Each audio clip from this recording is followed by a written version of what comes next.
এমনিতে তো তৃণমূল কাউন্সিলর বলুন, বিধায়ক বলুন, সাংসদ বলুন বা মুখ্যমন্ত্রী বলুন, খুব যে একটা মানুষের পাশে দাঁড়িয়ে কাজ করেছে তা তো নয়, সেটা তো আমরা দেখতেই পাচ্ছি। আমি আজকে বিজেপির মন্ত্রী হয়ে এ কথাটা বলছি, সাধারণ মানুষই আমার সাথে একমত হবেন।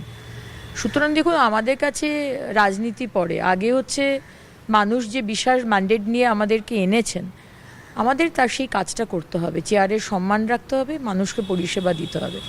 তাই জন্য আমরা চাইবো যে যারা রয়েছেন বিধায়ক, সাংসদ, কাউন্সিলর, তারা আসুন, আমরা টিমওয়ার্ক হিসেবে কাজ করব।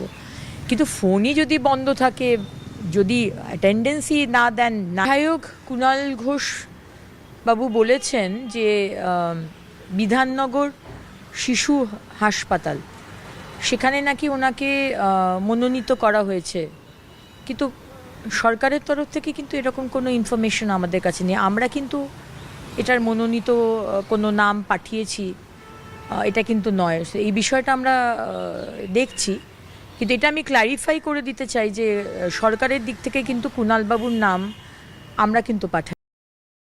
নিজস্ব ব্যাপার, মডার্ন ডেকোরেটর দিয়েছিলেন, তিনি নিজের এতে দিয়েছিলেন। এখন সরকার বদল হয়েছে বলে